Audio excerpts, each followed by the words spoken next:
ഫിലിമി പ്ലസിലേക്ക് എല്ലാവർക്കും സ്വാഗതം. തിരുവനന്തപുരത്ത് തെരഞ്ഞെടുപ്പ് പ്രചരണം കഴിഞ്ഞ് നടി ശോഭന തൊടുപുഴയിലെ മോഹൻലാലിൻ്റെ ലൊക്കേഷനിലെത്തി അഭിനയിച്ചു കഴിഞ്ഞു. L360 എന്നാണ് തൽക്കാലം പേരിട്ടിരിക്കുന്നത്. ആ പേര് മാറാൻ സാധ്യതയുണ്ട്. തരുൺ മൂർത്തിയാണ് സംവിധാനം ചെയ്യുന്നത്. 56ാമത്തെ സിനിമയാണ്. മോഹൻലാലും ശോഭനയും ഒരുമിച്ച് നായകനും നായിക അഭിനയിക്കുന്ന 56ാമത്തെ സിനിമയാണെന്ന് ആലോചിക്കണം. മോഹൻലാലിൻ്റെ 360ാമത്തെ സിനിമയും. ഈ 56 സിനിമ എന്ന് പറയുമ്പോൾ സത്യനന്ദിക്കാട് അടക്കമുള്ളവരുടെ പ്രിയനടക്കമുള്ളവരുടെ സിനിമകളുണ്ടെന്ന് ആലോചിക്കണം.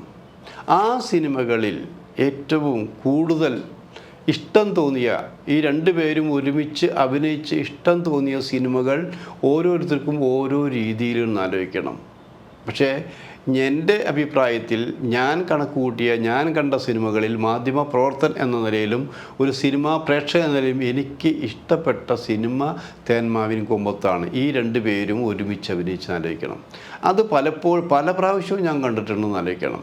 ഓർത്തോർത്ത് ചിരിക്കാൻ പറ്റാവുന്ന രംഗങ്ങളുണ്ടെന്ന് ആലോചിക്കണം. അപ്പോൾ അത്രയുമുള്ള നല്ല അഭിനയം കാഴ്ചവെച്ച അവർ ഒരു ഇടവേളയ്ക്ക് ശേഷം, ഇടവേള എന്ന് പറഞ്ഞാൽ ഒരു നീണ്ട ഇടവേള തന്നെ വിചാരിച്ചു, ആ നീണ്ട ഇടവേളയ്ക്ക് ശേഷമാണ് അഭിനയിക്കാൻ ചെന്നിരിക്കുന്നത് ആലോചിക്കണം. അന്ന് നമ്മൾ കാണുന്ന ശോഭനയല്ല ഇന്ന്. പ്രായം കൊണ്ടും പക്വത കൊണ്ടും എല്ലാം ശോഭന മാറിയിരിക്കുന്നു. പക്ഷെ ഇപ്പോൾ ശോഭന അഭിനയിക്കാൻ എത്തുമ്പോൾ വേറെ കൂടി പല പ്ലസ് പോയിൻറ്റുകളുണ്ട്. അവർ മുമ്പത്തേക്കാൾ കൂടുതലായി നൃത്തത്തിന് പ്രാധാന്യം കൊടുത്തിരിക്കുന്നു. നൃത്തത്തിന് സ്കൂൾ ഉണ്ടാക്കിയിരിക്കുന്നു. വിദേശങ്ങളിൽ പഠിപ്പിക്കാൻ പോകുന്നു. മാത്രമല്ല സ്വന്തമായി രാഗം സൃഷ്ടിച്ചിരിക്കുന്നു. നൃത്തത്തിൻ്റെ രാഗം സൃഷ്ടിച്ചിരിക്കുന്നു. അങ്ങനെ പുതിയ പല രീതിയിലേക്കും അവർ കടന്നു ചെയ്തിരിക്കുന്നു.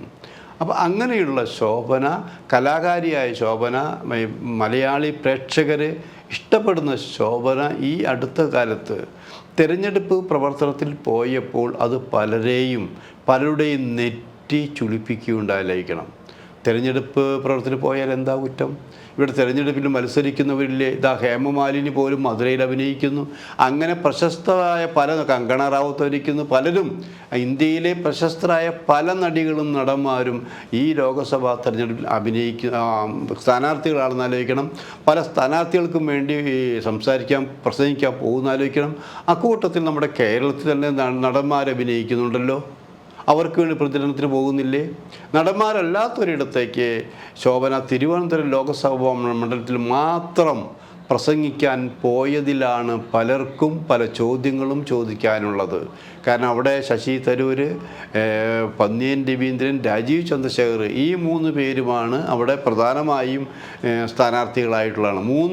മൂന്ന് രാഷ്ട്രീയ പ്രസ്ഥാനത്തെ പ്രതികരിക്കുന്ന ഒരാളെന്ന് ആലോചിക്കണം. 3 സ്ഥാനാർത്ഥികൾക്കും പ്രത്യേകതകളേറെ ഉണ്ടെന്ന് ആലോചിക്കണം. അപ്പോൾ അങ്ങനെ പ്രത്യേകതകളുള്ളപ്പോൾ ഈ രാജീവ് ചന്ദ്രശേഖറിന് വേണ്ടി മാത്രം പ്രസംഗിക്കാൻ അവിടെ ശോഭന ചെന്നതിൽ പലരും പല രീതിയിലുള്ള കമൻറ്റുകളാണ് പാസ്സാക്കിയെന്ന് ആലോചിക്കണം. അതൊക്കെ ഈ തെരഞ്ഞെടുപ്പിനും ആയതുകൊണ്ട് നമ്മളത് അതിനെക്കുറിച്ച് വിശദാംശങ്ങളിലേക്ക് പോകുന്നില്ല. പക്ഷെ ഒരു വേറെ കാര്യമുണ്ട്. അവിടെ രാജീവ് ചന്ദ്രശേഖറിന് മുൻപ് BJP ശോഭനയെ സ്ഥാനാർത്ഥിയാക്കാൻ തീരുമാനിച്ചു എന്നാലോചിക്കണം. അത് ശശി തരൂർ സ്ഥാനാർത്ഥി ആയതുകൊണ്ട് മാത്രമാണ് ശോഭന അവിടെ മത്സരിക്കാൻ താല്പര്യം കാണിക്കുന്നു എന്നൊരു വാർത്ത എന്നും അത്തരമൊരു വാർത്തയ്ക്ക് പ്രാധാന്യം കൊടുക്കാതിരിക്കാൻ വേണ്ടി ശോഭന പിന്മാറുകയും അവിടെ ശശി തരൂർ മത്സരിക്കുന്ന എതിരായിട്ട് രാജീവ് ചന്ദ്രശേഖർ ചെയ്തപ്പോൾ ശോഭന പ്രചരണത്തിന് ഇറങ്ങി എന്നുള്ളതാണത്. അതിനു മുമ്പ് ശോഭന സ്ഥാനാർത്ഥി ആകുന്നു എന്ന് കേട്ടപ്പോൾ ഇത് അറിയാവുന്ന ചിലർ ശശി തരൂരിനോട് ചോദിച്ചു, നിങ്ങൾക്കെതിരെ മത്സരിക്കാൻ ശോഭന വരുന്നു, അങ്ങനെ ചെയ്യുമോ അവർ എന്നാണ് ചോദിച്ചിരിക്കുന്നത്. അപ്പോൾ ശശി തരൂർ പറഞ്ഞു, ശോഭന എൻ്റെ ബെസ്റ്റ് ഫ്രണ്ടാണ്.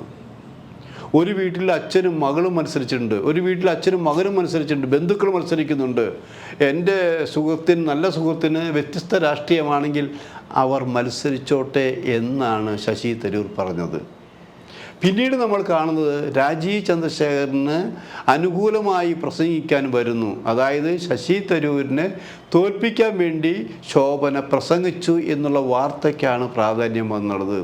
അതിൻ്റെ കള്ളികളിലേക്കൊന്നും ഇപ്പോൾ പോകുന്നില്ല, അതിൻ്റെ മറ്റ് വിശദാംശങ്ങളിലേക്ക് പോകുന്നില്ല.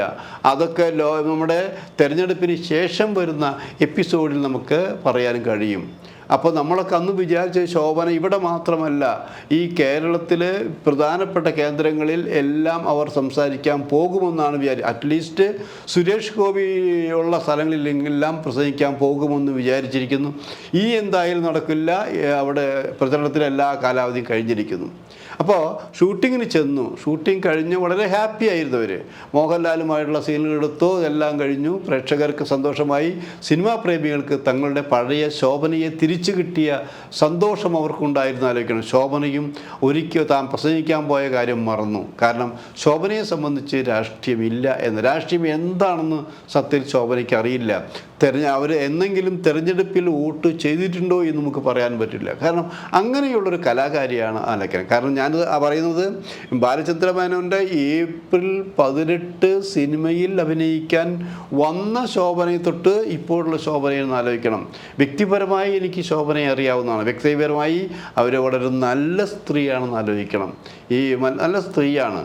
ഒരാൾക്കും ദ്രോഹം ഉണ്ടാവരുത് എന്ന് പ്രാർത്ഥിക്കുന്ന സ്ത്രീയാണെന്ന് ആലോചിക്കണം.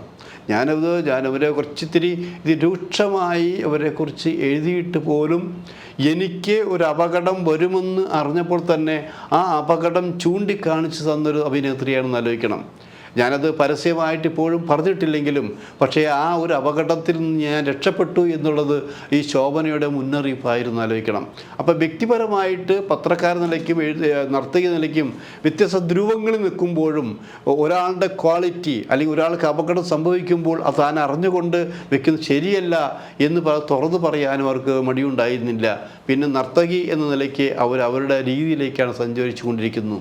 പിന്നെ ജീവിതത്തിൽ വ്യക്തിപരമായിട്ടുള്ള ദുഃഖങ്ങൾ അവർക്കുണ്ടായിരിക്കാം. ദുഃഖങ്ങളില്ലാത്തവരാരുണ്ട്?